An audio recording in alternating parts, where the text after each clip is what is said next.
बोलो बृहस्पति देव महाराज की जय। एक दिन इंद्र बड़े अहंकार से अपने सिंहासन पर बैठे थे और बहुत से देवता, ऋषि, गंधर्व, किन्नर आदि सभा में उपस्थित थे। जिस समय बृहस्पति जी वहां पर आए तो सब के सब उनके सम्मान में खड़े हो गए, परंतु इंद्र गर्व के मारे खड़ा न हुआ। यद्यपि वह सदैव उनका आदर किया करता था। बृहस्पति देव जी अपना अनादर समझते हुए वहां से उठकर चले गए। तब इंद्र को बड़ा शोक हुआ कि देखो, मैंने गुरुजी का अनादर कर दिया, मुझसे बड़ी भारी भूल हो गई है। गुरुजी के आशीर्वाद से ही मुझको यह वैभव मिला है, उनके क्रोध से यह सब नष्ट हो जाएगा। इसलिए उनके पास जाकर उनसे क्षमा मांगनी चाहिए, जिससे उनका क्रोध शांत हो जाए और मेरा कल्याण होवे। ऐसा विचार कर इंद्र उनके स्थान पर चले गए। जब बृहस्पति देव जी ने अपने योग बल से यह जान लिया कि इंद्र क्षमा मांगने के लिए आ रहा है, तब क्रोधवश उनसे भेंट करना उचित ना समझकर अंतर्ध्यान हो गए।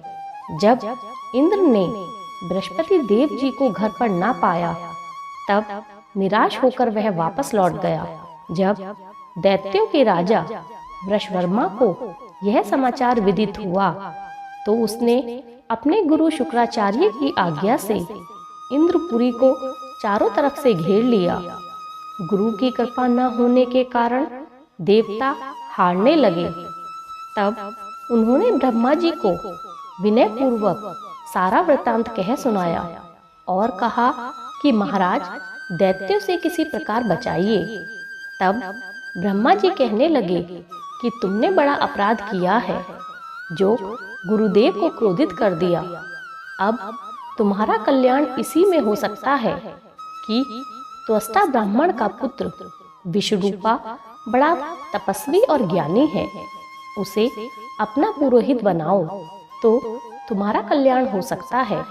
यह वचन सुनते ही इंद्र त्वष्टा के पास गए और बड़े विनती भाव से त्वष्टा से कहने लगे कि आप हमारे पुरोहित बनने की कृपा करें, जिससे हमारा कल्याण हो। तब त्वष्टा ने उत्तर दिया कि पुरोहित बनने से तपोबल घट जाता है, परंतु तुम बहुत विनती करते हो, इसलिए मेरा पुत्र विश्वरूपा पुरोहित बनकर तुम्हारी रक्षा करेगा। विश्वरूपा ने पिता की आज्ञा से पुरोहित बनकर ऐसा यत्न किया कि हरि इच्छा से इंद्र वृषवर्मा को युद्ध में जीतकर अपने इंद्रासन पर स्थित हुआ। विश्वरूपा के 3 मुख थे। एक मुख से वह सोनपल्ली लता के रस का पान करता था, दूसरे मुख से वह मदिरा पान करता था और तीसरे मुख से अन्न आदि भोजन करता। इंद्र ने कुछ दिनों उपरांत कहा कि मैं आपकी कृपा से यज्ञ करना चाहता हूँ। जब विश्वरूपा की आज्ञा अनुसार यज्ञ प्रारंभ हो गया, तब एक दैत्य ने विश्वरूपा से कहा कि तुम्हारी माता दैत्य की कन्या है, इस कारण हमारे कल्याण में निर्मित एक आहुति दैत्यों के नाम पर भी दे दिया करो तो अति उत्तम होगा। विश्वरूपा उस दैत्य का कहा मानकर आहुति देते समय दैत्य नाम भी धीरे से लेने लगा। इसी कारण यज्ञ करने से देवताओं का तेज नहीं बढ़ा। इंद्र ने यह वृतांत जानते ही क्रोधित होकर विश्वरूपा के 3 सिर काट डाले। मदपान करने से भंवरा, सोनपल्ली पीने से कबूतर और अन्न खाने से मुख से तीतर बन गया। विश्वरूपा के मरते ही इंद्र का स्वरूप ब्रह्म हत्या के प्रभाव से बदल गया। देवताओं के 1 वर्ष तक पश्चाताप करने पर भी ब्रह्म हत्या का पाप ना छूटा, तो सब देवताओं के प्रार्थना करने पर ब्रह्मा जी बृहस्पति देव के सहित वहां आए। उस ब्रह्म हत्या के 4 भाग किए, उसमें से एक भाग पृथ्वी को दिया। इसी कारण कहीं कहीं से धरती ऊंची नीची और बीज बोने के लायक भी नहीं होती। साथ ही ब्रह्मा जी ने यह वरदान दिया कि जहाँ पृथ्वी में गड्ढा होगा कुछ समय पश्चात वह स्वयं ही भर जाएगा। दूसरा, वृक्षों को दिया जिसमें उसमें से गोंद बनकर बहता है।